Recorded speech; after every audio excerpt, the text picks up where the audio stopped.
লজ্জা লাগে সকালবেলা উঠে নিজের মুখে আয়নাটা দেখতে পারে মমতা ব্যানার্জি?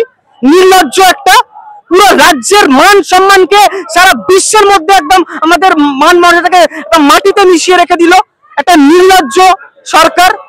বিজেপির দায় এই 26,000 চাকরি প্রার্থী দিতে হবে, এটা দায় বিজেপি, এই কারণে তৃণমূল পথে নেই। আমার মনে হয় যে মমতা ব্যানার্জি যেটা করছে ওটাতে পরিষ্কার হয়ে গেছে যে পুরো দলটা উঠে যাওয়ার দিকে এগিয়ে গেছে। দেখুন, যারা অভিযোগ করে যে বিজেপি কোথাও নেই দেখা যায় না, তারাই আবার বিজেপির দিকে আঙুল তুলছে নাকি বিজেপি ষড়যন্ত্র করছে। আরে বিজেপির কি করার মধ্যে? চাকরি চুরি করলেও মমতা ব্যানার্জি, চাকরি চুরি করে টাকা খেলো মমতা ব্যানার্জি, কোর্টে গেল, হাইকোর্টের যে ভার্ডিক্ট ছিল ওটাকে অস্বীকার করে ওটাকে চ্যালেঞ্জ করে গেল সুপ্রিম কোর্টে মমতা ব্যানার্জি। যোগ্য আর অযোগ্যকে যখন আলাদা করতে বলা হলো সেটা না করে উনি চ্যালেঞ্জ করলেন, উনি কিছুই রেসপন্স করলেন না, এটা মমতা ব্যানার্জি করলেন। তাহলে বিজেপি ঢুকছে কোথা থেকে মাঝখানে? এখানে কি বলতে চাইছেন উনি? কোথাও উনি সব জিনিসেই ওনার কি বিজেপি ফোবিয়া হয়ে গেছে নাকি? সব জিনিসে উনি বিজেপি দেখতে থাকেন। ওনার হাতে ওনার একটা ফোড়া হলে উনি বিজেপি খোঁজেন। ও তো নিজেই ওকে ইডি রেখেছিল কদিন আগে, আমি তো নিজেই শুনেছি যে ওরও নাম দুর্নীতির সাথে জড়িত আছে, অনেকগুলো রিকমেন্ডেশন ও নিজে করেছে। ও তো নিজে যত দুর্নীতিবাজ, যত চোর চিটিংবাজ, যত ফ্রড, যত স্ক্যামস্টার সব ওই দলের মধ্যে আজকে সব কটা হাতে হাত ধরে একদম দেখেছেন কেমন শুয়োর গুলো একসাথে একটা একদম জোট বেঁধে দৌড়ে, সেরকম শুয়োরের মতন আজকে দৌড়চ্ছে, শুয়োরের মতন আজকে ধিক্কার মিছিল করবে। আমি আসতে গিয়ে দেখলাম সব ইয়েতে ছোট হাতিতে আর ট্রাকে ভরে ভরে সব নিয়ে এসেছিল, একটাও যুব নাই। পাড়ার কাকিমা ঠাকুমা জেঠিমা এদেরকে এই লোভ দেখিয়ে আর তুলে নিয়ে এসে পাড়ার সেই দোকান থেকে বাজার থেকে সবজি আলিদেরকে ধমক দেখিয়ে চমক দেখিয়ে তাদেরকে নিয়ে এসেছে। ওদের আবার ধিক্কার মিছিল।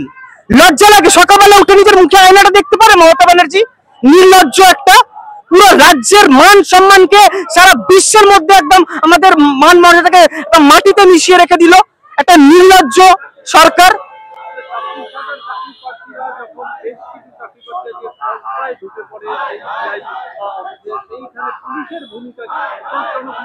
পুলিশের ভূমিকা তো যবে থেকেই সরকার এসেছে তবে থেকেই দেখতে পাচ্ছি, পুলিশ মানে পুলিশের কাজ আজকে পুলিশের যে সাধারণ মানুষকে সুরক্ষা দেওয়া ওই কাজ নেই। পুলিশের এখন দুটো কাজ, একটা দুর্নীতিবাজদেরকে সুরক্ষা প্রদান করো, ওই অভিষেকের মতন চিটিংবাজ আর কুণাল ঘোষের মতন ওই 42 লক্ষের ভ্যানে চড়িয়ে যাকে প্রিজন ভ্যানে চড়িয়ে যাকে দুর্নীতিবাজ প্রমাণ করেছিল এই সরকার, এইসব লোককে সুরক্ষা দাও আর গ্রিন করিডোর করে দাও। এই কাজ হলো, এই দুটোই কাজ, চোরদেরকে সুরক্ষা দেওয়া, গ্রিন করিডোর করে দেওয়া, এটাই তো পুলিশের কাজ। সাধারণ মানুষের জন্য পুলিশ কোথায়? সাধারণ মানুষের মুখে আপনি জিজ্ঞাসা করুন তো পুলিশের প্রতি তাদের কতটা আস্থা আছে? একটা মানুষ পুলিশকে আজকে বিশ্বাস করে না।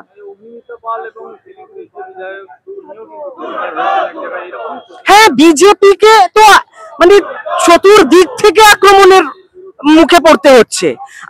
মাঠে আজকে কে? মাঠে তো আজকে শুধুই বিজেপি। আজকে যাদের এই যে এই দুর্নীতি যখন হয়েছে, এটা প্যানেলটা কত সালে? 2016 প্যানেল।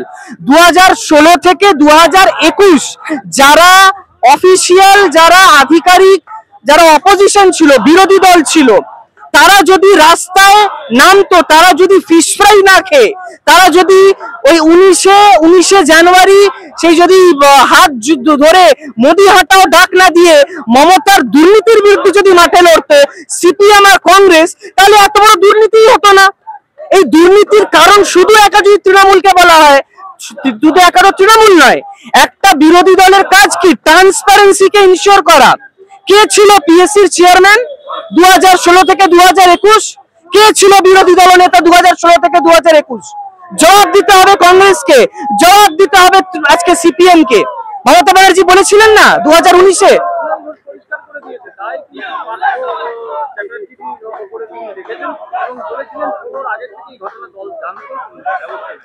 তাহলে কুণাল ঘোষ পরিষ্কারটা বলে দিচ্ছে, নিজের দলের লোক বলে দিচ্ছে। শুধু কুণাল ঘোষ কেন, কল্যাণ ব্যানার্জি বলেছে সব দুর্নীতিবাজরা এক হয়েছে।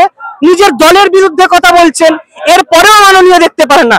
মাননীয় মুখ দেখে মাওবাদী চিনতে পারেন। উনি 2012-তে একটা মেয়েকে বলেছিলেন না, you are Maoist girl, you are CPM girl. উনি মুখ দেখে চিনে যান কে মাওবাদী। ওনার অনুপ্রেরণায় সিংহের বাচ্চা জন্ম নেয়, যাবেন চিড়িয়াখানাতে দেখবেন একটা সিংহের বাচ্চা জন্ম নিয়েছে, ওনার অনুপ্রেরণায় জন্ম নিয়েছে। কিন্তু ওনার জানকারি নেই, উনি জানেই না যে এত বড় দুর্নীতি হয়ে গেল। ওনার দলটা কি ওনার হাতে নেই, ওনার কন্ট্রোলে নেই? ওনার সেকেন্ড ইন কমান্ড মন্ত্রিসভায় পার্থ এত বড় দুর্নীতি করে দিল, সেটা উনি জানতেন না? তাহলে ওনার দলটাকে ডিসলভ করে দেওয়া উচিত, যেই দল ওনার হাতে নেই। হয়তো উনি করেছেন, আর না হলে ওনার কন্ট্রোলে যদি নেই, তাহলে এই দলটাকে ডিসলভ করে দিক। কেন রেখেছে এই তৃণমূল কংগ্রেসকে? ডিসলভ করে দিক, কি জন্য আছে?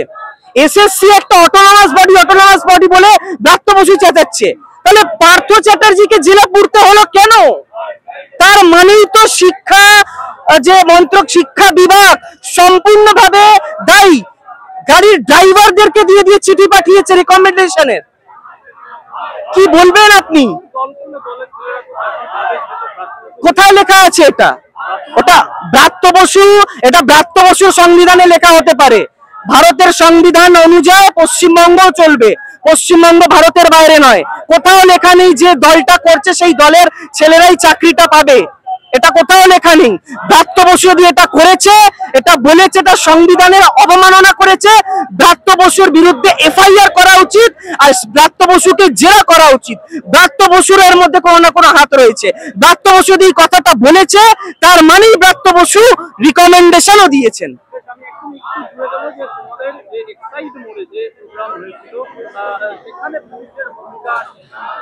পুলিশের ভূমিকা তো আমি নিজে ছিলাম, আমাকে টানতে টানতে নিয়ে গেছে, আমার হাতের মধ্যে ব্ল্যাক স্পট হয়ে গেছে। আমাদের অনেক যুবতী কর্মীদেরকে এত বাজেভাবে টাচ করা হয়েছে, ছেলে পুলিশদেরকে দিয়ে টানা হয়েছে। এই রাজ্যে সংবিধানের কোনো মর্যাদাই নেই, আইনের শাসন নেই, এখানে শুধু শাসকের আইন চলে। এখানে সাধারণ মানুষের জন্য কোনো জায়গা নেই, গণতন্ত্রের জন্য কোনো জায়গা নেই, মেধার কোনো জায়গা নেই। এখানে যে চটিটাকে সারাদিন চাটতে পারবে, যে সারাদিন মামাটি মানুষ জিন্দাবাদ করবে, তারই জায়গা রয়েছে।